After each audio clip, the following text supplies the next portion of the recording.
Hi, my name is Desiree, and in this video I'll be going over the cardiac cycle and how it works through the heart, and then how it kind of looks on an EKG strip. So, to start us off, here is my rough drawing of the heart. There's your right and left atrium, right and left ventricles. So, how the cardiac cycles work is that the atria and then the ventricles kind of contract and relax together. So, what I mean by that is that when the right and left atria contract, the right and left ventricles are relaxed. When the right and left ventricles contract, the right and left atria relax. So contraction is systole and relaxation is diastole.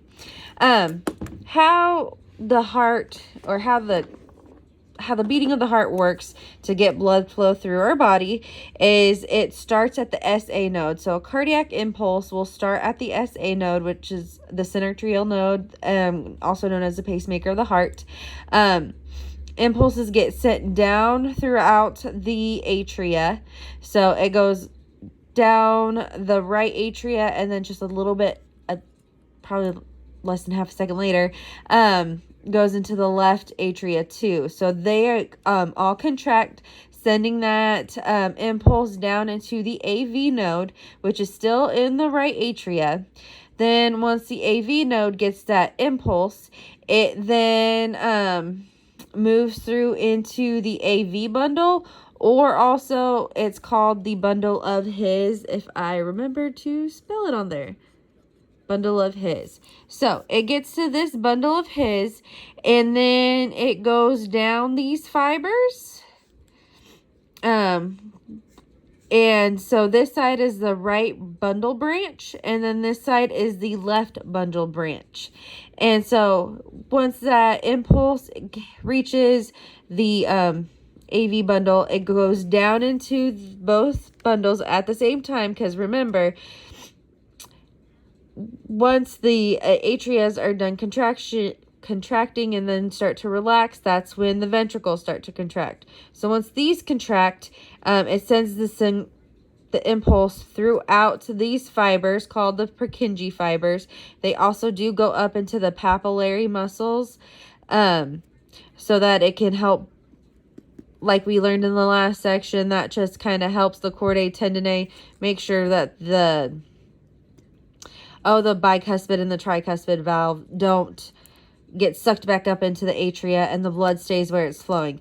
The reason for the blood flow like this is because we want the atria and the ventricles to fill with blood how they're supposed to. So when the atria is relaxed, that's when both of them are filling up with blood. When it contracts, it's pushing blood through, just like with the ventricles. When it's relaxed, it wants to fill up with blood. And then once it contracts, then it pushes it through. One thing I learned in a previous A&P class is that technically the SA node and the AV node could send off impulses just by themselves if they had because they're nerve fibers. The main reason why the SA node is called the pacemaker is because it just sends out a stronger impulse. So if that SA node starts to give out and you need a pacemaker, sometimes that AV node decides that it's going to take over. And that's when you get issues. It can start causing stuff like atrial fibrillation, where it just keeps pumping heart through and then nothing gets a chance to fill correctly. Blood stays stagnant. It's not getting to your body as much. And can cause problems later on. On to the next subject, which is an EKG strip. So, in a normal EKG strip, you have the P wave, the QRS complex, and then the T wave. So, what is happening is that the SA node triggers that impulse, like I said. So then the atrial wall cells depolarize, producing an electrical change and a deflection. So when the atria is contracting, it's depolarizing, causing that wave. It then reaches the ventricular cells, and rapidly depolarizes the ventricles, causing a contraction. So since the ventricles have stronger muscle walls, it is producing a stronger impulse, which is that QRS complex that you can see here, and that is the ventricles depolarization. In this complex as well, the atria is repolarizing, but because, again, the ventricle is bigger, it kind of just obscures the recording of the atria repolarization.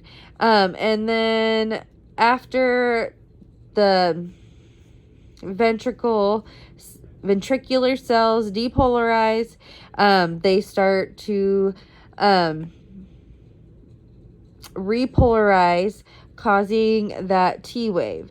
So, more simpler version, I guess, in lack of better terms, would be that the P wave is showing you the depolarization of the atria.